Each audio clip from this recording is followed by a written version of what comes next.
All right, another catch up while I can. This is chapters 18 to 30 of the last argument of Kings, the last in the First Law trilogy. And God, where the fuck were we? I don't know. But this gets us all the way up, done on part one, so sort of halfway through the novel, with what seems like, a whole gigantic Gurkish empire to go, but we have eliminated one battlefront at least. So hey, let's start off with eliminating that other battlefront.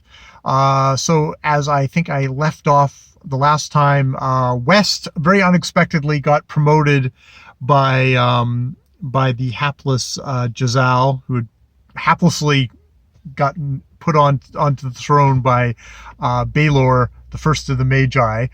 He's like, well, he had his first temper tantrum, at which he said, like, no, I want West as my chief commander, because, hey, they're actually someone I actually know and that I could trust, that would be beside me.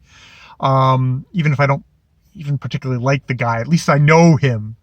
So that's who he put in charge, and West got the news. Did a really good job of setting the two warring generals that his predecessor had been saddled with against each other.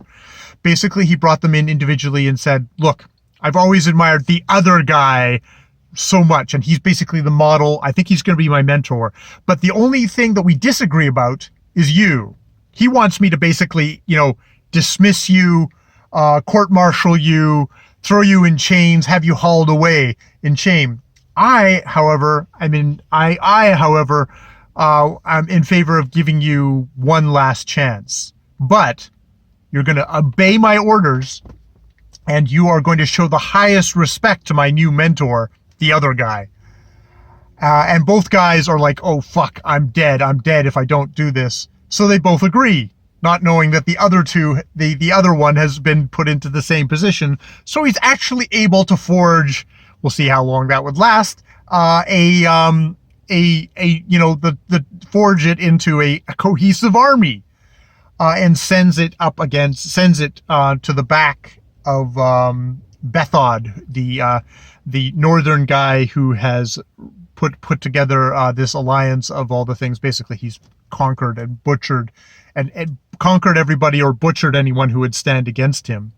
And now they've as I led it off at the last time, Nine Fingers and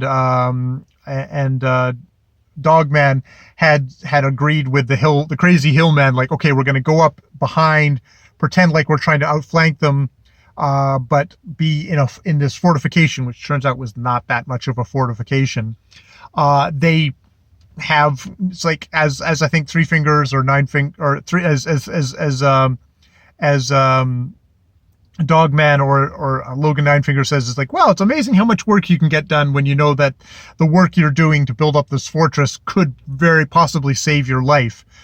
So they build up the fortress, and they come for them. And there's like, day 1, day 2, day 3, up to, I think, day 7. And things are getting really bad. They basically, by the time they break through the thing, Logan goes into his the Bloody Nine state, which is it's almost like a different personality, and it's a different personality that doesn't like everything. There's him living on one side, and there's everybody else dead on the other side. And in the course of that state, he kills one of his dudes. He is like, the guy helps him up off the ground, and he just fucking kills him. He stabs him to death.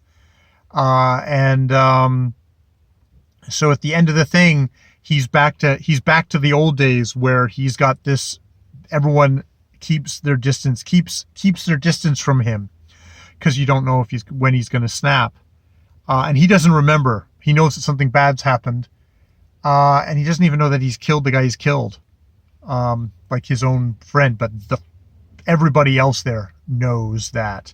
And he's back in it. He's like, fuck, I'm back to being the same old goddamn state that I was in before. And what am I going to do? What am I going to do about that? and they bury the friend. West is there, you know. They their big psychopath guy, when Logan isn't in his state, he says words, and he says, like, he was somebody who actually made things feel better, and I'm blessed without him. And it's like, wow. So that's where they're at that state. Giselle as king, he's gotten married to this gorgeous woman whose powerful family is in the thing. Yes, Artie got set aside. Artie is not surprised. Giselle's like, well, you can still be my lady. You mean my whore? You mean you want me to be your whore? And what would your wife call me? It's like, oh no, you wouldn't be my whore. It's like, oh, what would your wife call me? It's like, yeah, my whore. It's like, okay. So he calls the dude who brought her in, and she walks away. So yes, he marries this woman who is completely out of his league, in grace, in viciousness, in everything.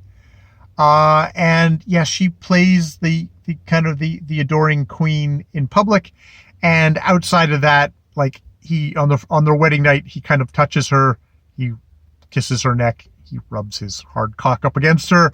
She turns around and belts him one, and then fucking knees him in the groin. It's like, you will never fucking touch me, you low-born scum, you unclean, because he is the bastard. He's the bastard heir.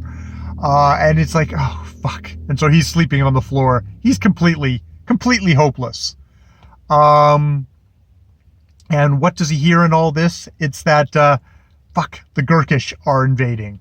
And indeed, it looks like the guy who was going to be king probably has decided to invite the Gurkish in hopes that, probably with the understanding that he will be the new puppet king underneath Gurkish rule.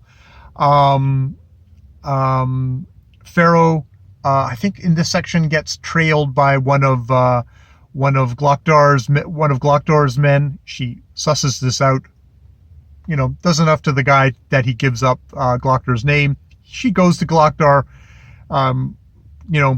sticks his head in dirty bath water for a long enough time to soften him up, which Glockdar finds rather funny, him being, horribly crippled and maimed. It's like, yeah, I could be much more maimed, to find out, like, what the fuck do you want? Surprisingly keeps him alive, even though he's just like, oh, good, I'm gonna die now. That's it. I don't give a fuck. They exchange a little bit of information to each other, this whole thing about the seed. And indeed, that seems to be the thing that his superior is looking for at the university. And he investigates this at the university, this whole thing about the seed, and is told in no uncertain terms to fuck off, because yes, they are looking for this, and you better get the hell out of here if you want to live. He is given the task to investigate by the Archlector, to investigate what's up with Gazelle. Is he really the bastard son of our monarch? At which point, the wealthy banking people that have paid him money for getting him out of his scrape, and basically now he's on hook for them, say, you're not going to look into this, or else there will be trouble. And yes, if you want to tell your Archlector about how you're on the hook for money for us, and that you've already done favors for us, you're more than welcome. I'm sure you'll catch him in a forgiving mood. And Glockdar's like, oh, fuck, that's obviously, this is actually the first joke that they've actually shown in this thing. Yes. So we leave this section with the Gurkish are coming in. They're hitting the Union now, hitting them hard. West and his troops are all up in the north. Probably an ideal time to go down. I think they've only got like 2 legions of the Union army around, which they were kind of semi-doubtful about how well this was going to work against 40,000 kind of revolting peasants. It's probably not going to be a great thing. And as Pharaoh comes in, she overhears Baelor and a couple of the other Magi guys who's come together, that they've also got these devil part demon humans, the Death Eaters, who are coming for him specifically. which is probably a far more dangerous force to have around. And they're going to come for him, and it's like, you better run. It's like, where am I going to run to? I could run to the end of the earth. They're still going to catch me. No, this is going to be it. I've ensconced myself in this. As I put up a king. I put up a king for myself. He's obviously Baylor.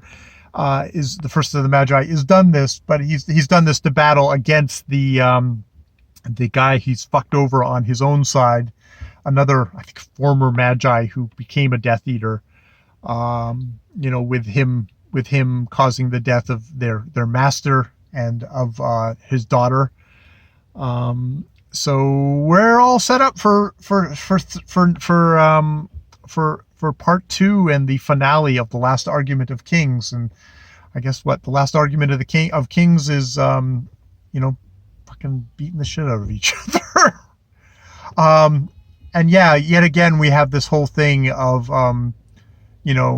of Logan not having control of himself, which is an interesting thing. And we have, we had Giselle doing this whole thing of losing his temper and getting West.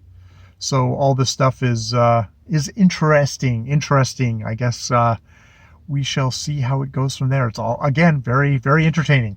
All right, I will stop for now.